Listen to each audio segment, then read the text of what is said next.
بسم اللہ الرحمن الرحیم۔ حدیث نبوی صلی اللہ علیہ وسلم، نبی کریم صلی اللہ علیہ وسلم نے فرمایا، اپنے والد کو نام سے نہ پکارا کرو، نہ ان کے آگے چلا کرو اور نہ ہی ان سے پہلے بیٹھا کرو۔ حدیث مبارک صلی اللہ علیہ وسلم، فخر دو عالم صلی اللہ علیہ وسلم نے فرمایا،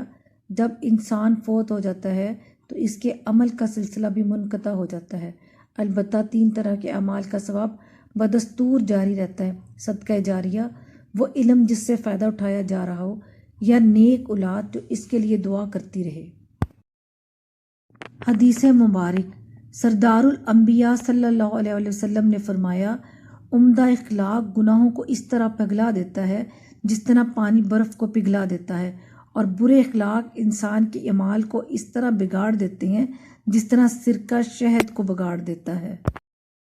حدیث مبارک، تاجدار مدینہ صلی اللہ علیہ وسلم نے فرمایا، مسلمانوں، اگر تم یہ سنو کہ کوئی پہاڑ اپنی جگہ سے ٹل گیا تو اس کو سچ جاننا، لیکن اگر یہ بات سنو کہ کوئی آدمی اپنی جبلت سے باز آ گیا، اس پر یقین نہ کرنا، کیونکہ وہ ایک دن اپنی جبلت کی طرف ضرور رجوع کرے گا۔ حدیث مبارک، فخر دو عالم صلی اللہ علیہ وسلم نے فرمایا، کیا میں تمہیں 2 ایسے اعمال نہ بتاؤں جن کا بوجھ انسان پر بہت ہلکا لیکن میزان عمل میں بہت بھاری ہے؟ حضرت ابوذر رضی اللہ نے عرض کیا کہ یا رسول اللہ، ضرور بتائیے۔ آپ صلی اللہ علیہ وسلم نے فرمایا، خوش اخلاقی اور کثرت سے خاموش رہنے کی تاکید کرو۔